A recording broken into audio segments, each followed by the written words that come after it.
Good afternoon, Phil. Good afternoon, Andy. How are you today? Good. How are you doing? I'm doing real well. Good, good.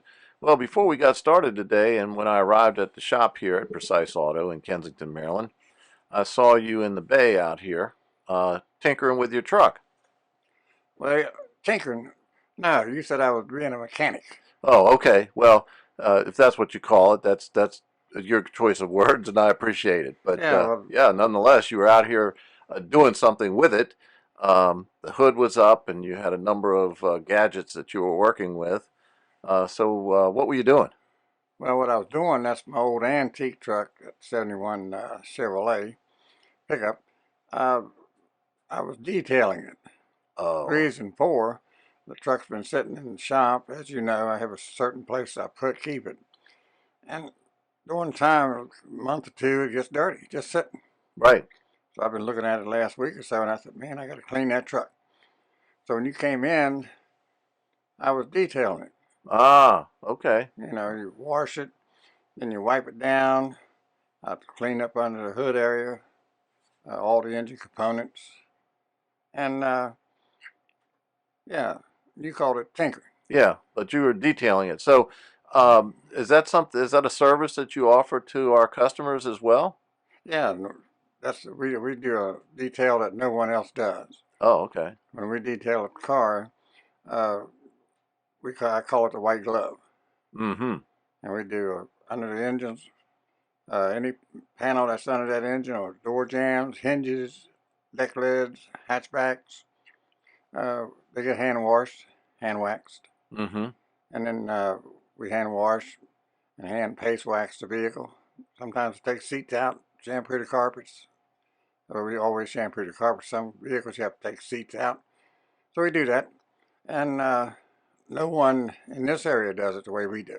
Oh, okay, good. Well, so our customers should know if you're interested in having your car detailed to that extent, bring it on down here to Precise Auto in Kensington. And also, just by way of background, the white glove treatment, historically, when people would do cleaning, and they wanted to make sure it was cleaned properly, they would put on a pair of cloth white gloves and they would wipe the surface down to ensure that no dirt came off of it, and that would tell you whether something was cleaned properly. So obviously, when you do a detailing, it's white glove clean. That's correct. And no one does them like we do. And it takes about anywhere from 12 to 18 hours to do one properly. Mm-hmm. Okay, good. Last time we finished up with the Marine Corps, and we went back and recapped from a previous episode, the early days with Pam and your move to Florida, and Mm-hmm. the repossession of your car and that sort of thing. Um, let's talk a little bit about where you see the podcast going from here. Well, I think the listeners are probably trying to figure out where I'm going with this podcast. And, I started out in my younger years and going forward. And now I think it's time to let them know where I'm actually taking this podcast. And it's going to cover events through my life, some of them good, some of them bad. Uh, how families can affect you, jealousy from family, siblings, uh, business, uh, what business managers, workers, employees, accountants, uh, how they can affect you and sometimes destroy you. But also doctors, hospitals, uh, what can happen to you there, real estate. When people get in a financial situation, the do's and the don'ts, understand a mortgage, uh, and a lot of other different areas. Greed, greed is a big one.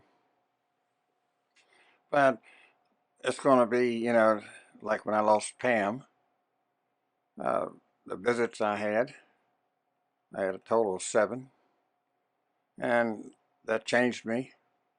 Uh, took me from a position where I was pretty much a basket case, lost without her the first week, and she passed on Sunday. And that following Saturday, I had a visit from her. And that was the day that I was putting together the celebration of life. And I thought I was losing my head. But anyway, a lot of different topics, a lot of different events. And also had, due to my siblings, I lost 3.5 years of my life due to jealousy.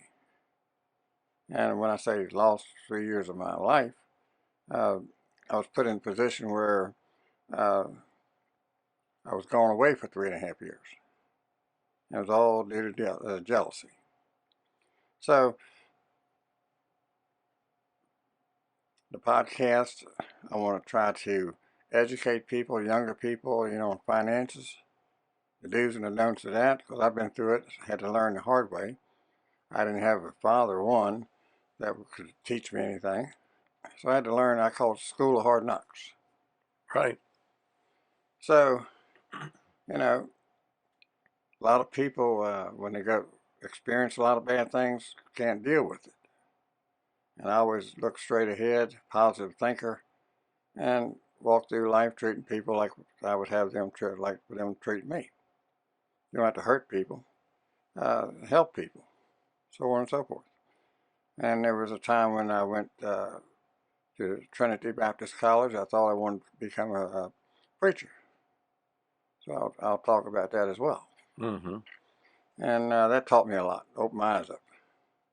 So a lot of different areas of things that can take place from people that you would never think would hurt you. So that's what I want to share through this podcast. Oh, good. Uh, you've basically laid out quite a bit there. And just so our listeners are clear on that, you've owned a number of businesses. Yes. And we'll get into that over the course of time. But just so that our listeners and customers understand, off the top of your head, how many businesses do you think you've owned or been manager of over the course of your working years? Well, when I was in my mid-20s, I owned a restaurant in upstate New York. Uh, I've had a total of 4 different restaurants. I learned at a very young age, I just got married, that the company where I was transferred down to Florida promised a raise and so on and so forth. And Pam and I first got married. Uh, I learned down there because when I got down there wasn't no raise and this, that, and the other. And I was seeking another position. Mm-hmm. And I decided I want to go into management. And there was this ad came out. And I pursued it. And I went on that first interview, and I'm in there just dressed casual. And I go in that for that interview, and they had me fill out an application. Back then, you have resumes. And I filled it out and sat down. There was like 30 different guys in there. Most of them suits, ties. Well, I'm in there with just casual, clean, clothes. I didn't wear no tie and suit. And I thought, man, I don't stand a snowball chance of anything getting this position. So I went through the interview, and the gentleman told me, he says, now, Phil, he says, if we're interested in you, we will call you in for your second interview. I said, okay. So I left there, went home, told Pam, I'm not going to get that one. So I kept pursuing and still working on the other job I had. And 2 weeks went by, and I got this phone call. When I got home, Pam said, honey, you got a message to call so-and-so. I said, oh, that's that gentleman on that restaurant. It's a chain. So next morning I called him and they want to get me in for an interview in the next 2 or 3 days. I said, fine. So I knew then I needed to have some knowledge. So I contacted a friend of mine that did, and I had him give me the percentages on what payroll should be, food cost, overall operational cost, blah, blah, blah. And so I kept going over those, and I went in for that interview, and I got that position. I thought, man, here I am, 8th grade education, but I got this manager's position, and really hadn't been a manager. So when he told me to report to this certain location at 9:30 in the morning, one Monday morning, I said, yes, sir. I go there, walk in, and it's a restaurant. And first thing the area manager told me when I walked in and introduced myself and walked me through the establishment, he says, now, Phil, I don't care what company you work for, we're going to teach you our way. I thought, man, that opens the doors, a lot of doors. So I took the ball and ran. And that's what got me into management. So do you think that after you went through that interview process and all of those people that were in that interview, competitors, if you will, that they really wanted you because they felt like they could teach you and that you didn't come in there with some preconceived idea on how their business should run? No, uh, probably picked me due to I'm a people person. I don't know exactly, but I got picked and was hired, and I wasn't thinking then why. I was looking at the fact that there were so many of them applying for it, and I got the position. So no, I don't think. And I learned later, a lot of companies do that, and possibly they wanted somebody green. They didn't have the knowledge to teach them their way. Well, management's management. If you can manage a restaurant, you can manage any type of business pretty much.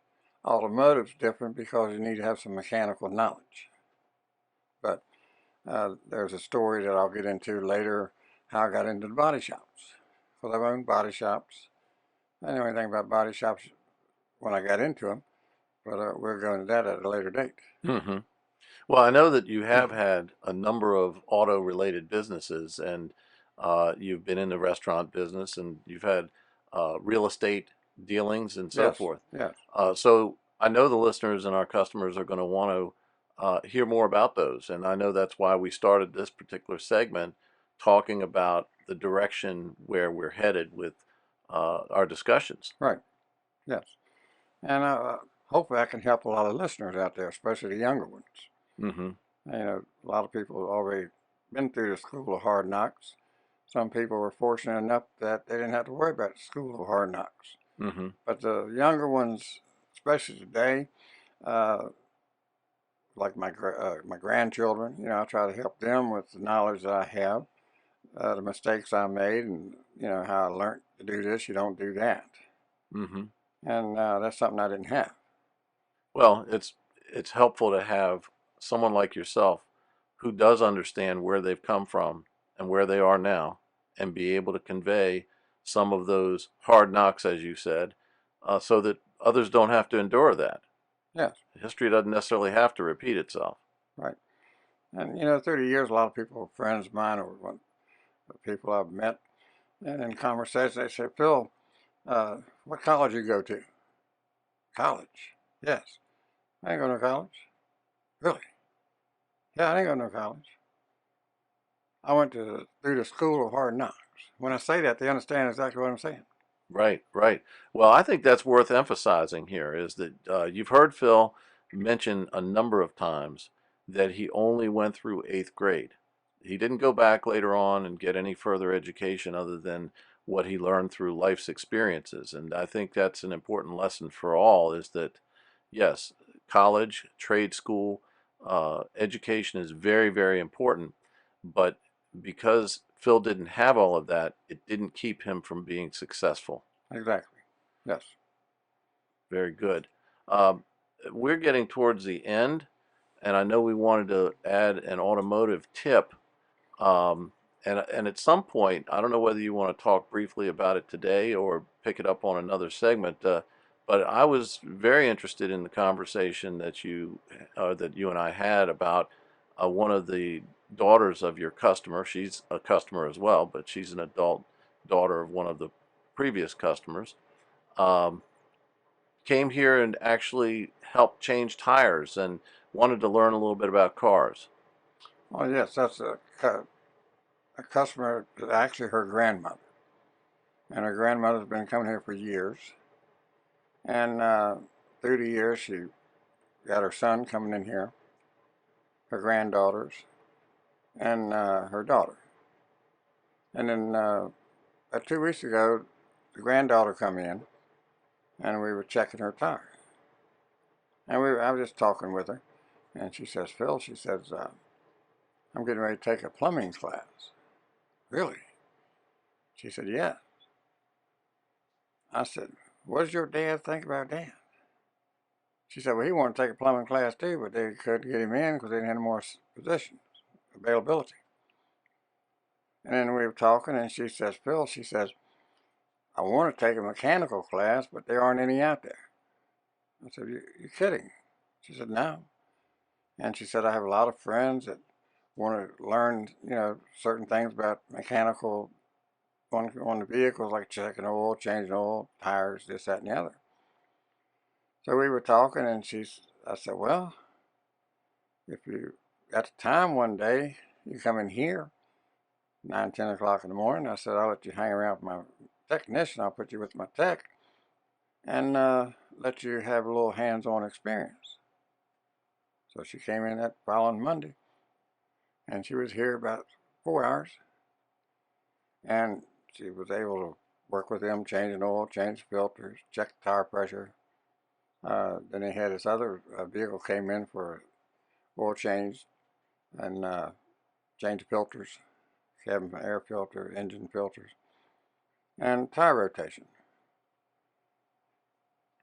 And so she come over to me and she says, I'm not sure if I can raise that tire up, that wheel and tire, but she says, I want to try to put those tires on it, put the nuts on there, mount them. I said, well, you can try it. If you can't, then, my tech's going to be right there. But so a few minutes later, I turned around, there she was. She lifted that tire pair and put it on there herself. Put the lug nuts in there and got the air wrench, air gun, tightened them down with the air gun, and I was amazed. But yeah, and that was good, just trying to help her out, give her a little bit of knowledge, because I understand that. And since that point, got me thinking, maybe that's the direction I need to look at, coming out with my classes here at the shop. And then yesterday, out of the blue, we had another lady come in, daughter of a customer, and she's seeking the same thing. And so, yeah, that's something I'm going to take into consideration. I'm trying to see how I can fit it in with the normal business, but I'm not open on Saturdays like I used to be due to COVID. COVID knocked that out because everybody changed their habits.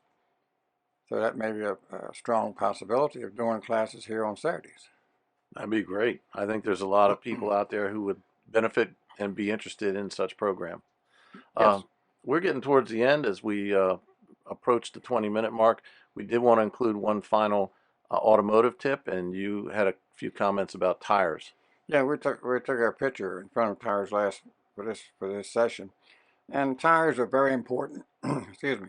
When you look at your tires on your car, if you're looking at the tread dead center, you'll see how deep they are. You can take a penny and just put the head of the penny in the middle of the tread, in the middle of the tire, and you'll see how much tread depth you have left. And if you see them wearing on the edges or don't look right, or if they look low, they're going to need air. Tire pressure is important, but with most of these cars today, they have a tire light, and each wheel has a TPS sensor, which tell you when that light comes on, the tire may be low. What we do here in the wintertime particularly, if a wheel tire requires 32 pounds, we'll put 33, 34 pounds. Because with the temperature change up and down, the pressure goes up and down. And it worries a lot of people when they see that tire light, they almost get in a panic. So I've informed most of my customers, if you see that tire light, don't panic. If you see the tire looks low, yeah, bring it in here, we'll find out what's going on. And also suspension. If you feel something loose in the suspension when you go over a bump, then you know there's something going on, and that also affects the tire wear. Well, that's good.